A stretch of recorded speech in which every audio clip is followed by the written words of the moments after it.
दोस्तों अगर आप भी रीट का फॉर्म भरने जा रहे हो तो ये वीडियो आप लोगों के लिए बहुत ज्यादा महत्वपूर्ण है। साथियों इस बात को समझना कि अपने स्तर पर आवेदन में संशोधन नहीं कर सकते हैं, ध्यान रखना। रीट का फॉर्म भर रहे हो, कोई भी गलती करनी ही नहीं है क्योंकि आप लोग संशोधन नहीं कर पाएंगे। फर्स्ट ग्रेड सेकंड ग्रेड में तो 10 दिन दिए जाते हैं संशोधन के, यहाँ पे साफ साफ लिखा है कि कोई संशोधन नहीं किए जाएंगे।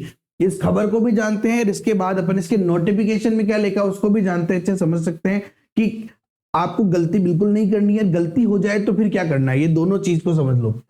माध्यमिक शिक्षा बोर्ड ने कहा कि रीट में अब तक कुल 5,997 आवेदन जमा हुए। ध्यान रखना, मेरे पास कमेंट में आने लग गए हैं कि सर मेरे रीट के फॉर्म में पापा का नाम गलत हो गया, ये हो गया।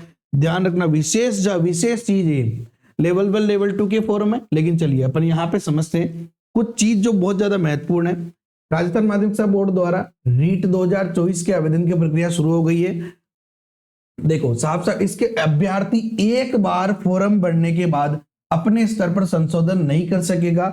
बोर्ड ने अभ्यर्थियों से अपील की है कि वह पूरी तरह से जांच परख कर ही ऑनलाइन आवेदन करे। ठीक है ना, ये साफ साफ यहाँ पे कहा गया है। ठीक है ना, ये बहुत ज्यादा महत्वपूर्ण जो है वो बात है अपने लिए। ठीक है, और ये भी एक और चीज है कि सर अगर हमारी गलती नहीं है, इंटरनेट बंद हो गया, लाइट चली गई तो क्या होगा, तो यहाँ पे साफ साफ कहा कि आवेदन फॉर्म को 5 हिस्सों में तोड़ा इन्होंने, और जो भी हिस्सा आपका नहीं भराया जाएगा नहीं भरेगा, मतलब जैसे आपने 3 हिस्से वेरीफाई कर दिए तो आपको अगला चौथा हिस्सा से भरना पड़ेगा। फाइनल सबमिट करने से पहले ध्यान रखना क्या चीज आ रही है, फाइनल सबमिट करने से पहले आप इसमें जितना संशोधन करो कर सकते हो, लेकिन आपने अगर फाइनल सबमिट कर दिया उसके बाद आप संशोधन नहीं कर सकते। चलिए अब पहले नोटिफिकेशन समझते हैं, फिर इसका तोड़ समझते हैं। देखिए ठीक है ना, राजस्थान माध्यमिक शिक्षा बोर्ड का जो नोटिफिकेशन है, ठीक है ना, फॉर्म आपको पता ही है स्टार्ट हो गए। 16 दिसंबर से 15 जनवरी तक भरे जाएंगे और आपको फॉर्म दिसंबर में महीने में ही भरना है, जनवरी का इंतजार मत करना। पढ़ोगे कब अगर फॉर्म भरने के लिए इतना लेट करोगे तो। चलिए अब अपन यहाँ पे इस नोटिफिकेशन का एक एक बिंदु जो संशोधन से संबंधित है उसको समझते हैं। हो सकता है वीडियो थोड़ी सी लंबी हो जाए भैया, लेकिन पढ़ने से पहले, तैयारी करने से पहले देख लेना अच्छे से। पसंद आए तो लाइक और कर देना। अभ्यर्थी शुल्क जमा करने से पूर्व यह निश्चित कर ले कि वह इस विज्ञप्ति के बिंदु संख्या 3 के अनुसार निर्धारित मापदंड के आधार पर आवेदन करने का पात्र है। यानी अगर आप गलत फॉर्म भर देते हो तो आपको फीस नहीं लौटाई जाएगी, पहली बात ये, उससे अपने को कोई लेना देना नहीं है। सेकंड ये कह रहा है कि ऑनलाइन आवेदन की सुविधा हेतु आवेदक पत्र का प्रारूप वेबसाइट से जो है प्राप्त कर सकता है। अब आपको एक चीज और समझो, आप जैसे डॉक्यूमेंट लेके जाओगे, ई मित्र वाले के पास बैठे उनको बताओगे, इससे बढ़िया इसका प्रारूप डाउनलोड कर लो। अपने टेलीग्राम चैनल पे भी इसका प्रारूप डाल रखा है मैंने, वहां से आप ले लो ये प्रारूप। ठीक है ना, आपको कुछ नहीं लिखना, रीट 2024 फॉर्म या फॉर्म फॉर्मेट लिख देना, आपको मिल जाएगा। डाउनलोड कर ले और इससे ऑनलाइन आवेदन से पूर्व हाथ से भर ले। और देखो हाथ से भरने के बाद भी आप अपना नाम, माता पिता का नाम और भरना किस आधार पे, देखो कक्षा 10 उत्तीर्ण प्रमाण पत्र के अनुसार आपको दर्ज करना है। आपकी जो डिटेल्स भरनी है वो किसके आधार पे भरनी है साथियों, साफ साफ लिखा है कि 10वीं के प्रमाण पत्र के आधार पे। बहुत सारे कहते हैं सर मेरे आधार कार्ड में तो वो नाम आ रहा है। आधार कार्ड ऑफिशियल आइडेंटिटी प्रूफ नहीं है। आधार कार्ड ये बताता है कि हम भारत के सदस्य हैं, सिर्फ और सिर्फ। ठीक है ना, चलिए आपको उसके अंदर डिटेल से ही होना वो एक अलग बात है। अब बात करते हैं अपन यहाँ पे क्या बोल रहे हैं कि अभ्यर्थी सुनिश्चित कर लेवे कि आवेदन पत्र में स्वयं द्वारा दी गई सभी प्रविष्टियां सही है। फोटो, हस्ताक्षर, नाम, पिता का नाम, माता का नाम, जन्म दिनांक, पति का नाम, लिंग, जाति, श्रेणी, मोबाइल नंबर में कोई संशोधन है तो उसको सही कर लो फाइनल सबमिट से पहले। बहुत सारे लोग क्या कहते हैं सर फोटो डाल रहा था गलती से दूसरी फोटो अपलोड हो गई। भैया जितनी ज्यादा सावधानी रख सकते हो रखो। जो मित्र वाला है ना, जो बहुत ज्यादा बिजी हो, जल्दबाजी करे, उसको भैया मेरी जिंदगी का सवाल है, थोड़ा आराम से भरो।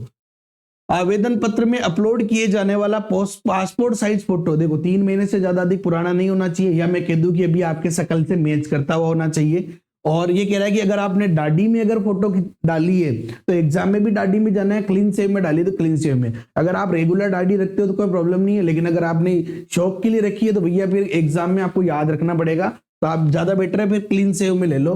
और जो है काले चश्मे फोटो नहीं होनी चाहिए। 10वीं की मार्कशीट अपलोड करनी है। चलिए अब यहाँ पे एक चीज समझ लो, यहाँ पे बहुत सारे लोग क्या करते हैं सर यार मुझसे नाम में थोड़ी सी गड़बड़ हो गई, दो नहीं, तीन चार चार फॉर्म भर दिए भैया, बीमार हो जाएगा। समझ ले इस बात को। यदि किसी भी अभ्यर्थी ने एक से अधिक आवेदन किया है तो पुनः वेबसाइट पर इस हेतु स्वयं द्वारा भरे आवेदन पत्रों में से किसी एक का चयन कर ले, अन्यथा दोनों या अधिक आवेदन करने वाले अभ्यर्थी के समस्त फॉर्म निरस्त कर दिए जाएंगे। आप सोचोगे कि यार दोनों में से एक पे एग्जाम दिया होगा, एक ऑटोमेटिक, नहीं भैया, ये कह रहा अगर आपने पकड़ेंगे कैसे, आधार कार्ड है ना भैया, पकड़ लेंगे आराम से।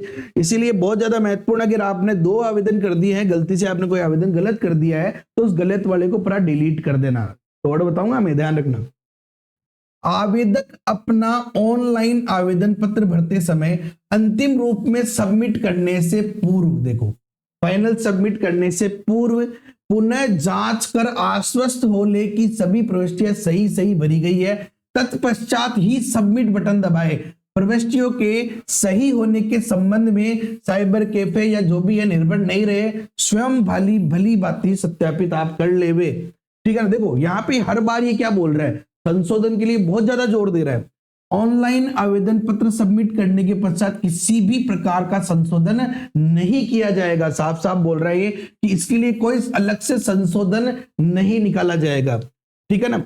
वापस देखो लास्ट में फिर एक और बार कह रहा है, पुनः अभ्यर्थी को स्पष्ट किया जाता है कि अपने आवेदन पत्र को भली भांति जांच कर ले कि इसमें सही त्रुटि या त्रुटियों में संशोधन कर ले, अन्यथा परीक्षा में बैठने से वंचित हो सकते हैं तथा परीक्षा परिणाम आने के पश्चात भी अयोग्य हो सकते हैं। ठीक है ना। एग्जाम रिजल्ट आ गया, आपके नंबर अच्छा है, बाद में पता चला कि आपने गलत प्रविष्टि कर दी, आपका पिता का नाम गलत है, ये है, कोई भी गड़बड़ हुई तो बोर्ड अपने स्तर पे आपको रिजेक्ट कर सकता है। ठीक है ना। अब बात आती है कि सर क्या ध्यान में रखना चाहिए। देखो पहली बात क्या ध्यान में रखनी है आपको, पहली बात ये कि जो फॉर्म भर रहे हो आप लोग, वो फॉर्म को अच्छे से जांच लो, परख लो, अपने डॉक्यूमेंट्स को अच्छे से ले लो, खाली फॉर्मेट ले लो, अपने टेलीग्राम ग्रुप पे और वहां से अच्छे से पढ़ लो। अब भैया आपसे मान लो कोई गड़बड़ हो ही गई, चलो हो ही गई, तो क्या करें। देखिए पहली बात तो करनी नहीं, अगर यही फर्स्ट ग्रेड और सेकंड ग्रेड में होते ना तो अभी तक रो रहे होते, क्योंकि वहां पे होता है वन टाइम रजिस्ट्रेशन। क्योंकि फॉर्म में तो फिर भी सुधार हो सकता है 10 दिन तक, लेकिन वहां पे वन टाइम रजिस्ट्रेशन में कोई सुधार नहीं हो सकता। तो रीट के फॉर्म में क्या होगा, देखिए रीट में क्या बोला है, अगर आपने 2 आवेदन किए हैं, अगर आपने 2 आवेदन किए हैं तो आपको एक आवेदन को निरस्त करना पड़ेगा। बाई चांस बाई मिस्टेक आपसे गड़बड़ हो गई कि यार गलती हो गई, तो आपको करना है क्या भैया, इस फॉर्म को डिलीट कर देना और नया फॉर्म भर लेना। ठीक है ना। आपकी फीस भी नहीं लगेगी, ध्यान रखना, और सब कुछ आपके पास नया होगा। लेकिन हाँ, अगर आपसे गलती हो गई है तो आपको फिर लगभग 10 जनवरी तक का इंतजार करना चाहिए कि गवर्नमेंट यानी कि जो माध्यमिक शिक्षा बोर्ड है, अगर वो संशोधन निकाल देवे तो अच्छी बात है, और नहीं निकालती है तो फिर आप 11 जनवरी के आसपास जो है नया फॉर्म भरकर पुराने फॉर्म को निरस्त कर देना।